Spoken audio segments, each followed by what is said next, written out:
Dan di usia 40 tahun inilah, kalau kita baca lanjutan ayat-ayat tadi, disinilah seseorang sudah mulai banyak merenung tentang akhiratnya. Ya, jadi di usia 40 tahun lah benar-benar checkpoint di mana seseorang tuh sudah mulai mikir tentang akhirat dan bekal. Kenapa? Karena secara teori baik secara syariat maupun medis, usia 40 tahun sudah 2/3 perjalanan. Ya, sudah 2/3 perjalanan hidup. Dari mana taunya? Dari hadis Nabi juga. Beliau bersabda, "A'maru ummati ma baina sittina wa sab'in. Wa aqalla minhum may yajuzu zalika." Usia umatku ini sekitar 60 sampai 70 tahun. Ini sabda Nabi SAW. Wa aqalla minhum may yajuzu zalika, dan sedikit yang lebih. Artinya ada yang 80, ada yang 90, tapi sedikit. Nabi sendiri yang sallallahu alaihi wasallam yang mengatakan usia kita manusia 60-70 tahun.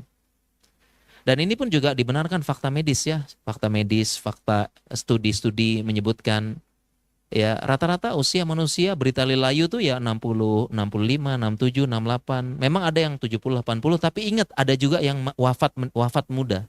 Wafat 20, wafat 30, wafat 40, sehingga kalau di rata-rata memang usia manusia ya 60, 70 sesuai dengan sabda Nabi sallallahu alaihi wasallam, dan fakta juga mengatakan demikian.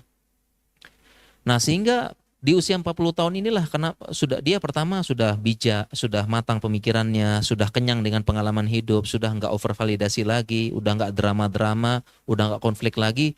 Sehingga di usia 4, kalau kita lanjutkan ayatnya, itu semua merenung ke arah akhirat. Kenapa? Karena sudah 2/3 perjalanan hidup. Sisa berapa? Sisa 1/3 lagi kehidupan. Nah, artinya di usia 40 tahun itu sudah mulai ada kecenderungan ke arah akhirat. Sudah mulai mikir-mikir dengan apa? Dengan bekal kita di gimana nih? Tinggal 1/3 lagi kehidupan. Bekal apa? Bekal kehidupan apa? Karena sebagian kita kan mikirnya bagaimana pensiun yang baik gitu ya. Bagaimana pensiun, sudah ada rumah pensiun belum, gaji pensiun belum sudah ada. Semua dipikirkan.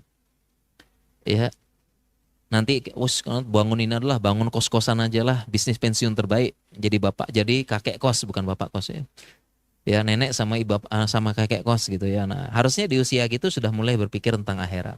Karena tinggal 1/3 perjalanan hidup. Makanya doa-doa tadi, ayat tadi itu bercerita tentang kecenderungan akhirat, kemudian tentang kemampuan bersyukur, minta dikasih taufik beramal soleh, ya, kemudian ini tubtu ilaika, ya Allah sudah tobat 40 ya Allah, ya. Wah, ini minal muslimin, dan sekarang aku berserah diri, manut. Dulu banyak kan ngeyelnya kan gitu. Ini usia 40 tahun. Ya, jadi kalau kita sudah masuk 40 ya kita sudah mulai merasakan ya, udah mulai capek ya, cari uang ya kok gitu-gitu aja gitu ya. Ya, makin makin banyak duit, makin naik juga gaya hidup. Ya, udah capek dengan drama-drama, udah lelah dengan konflik-konflik. Ya, ini usia 40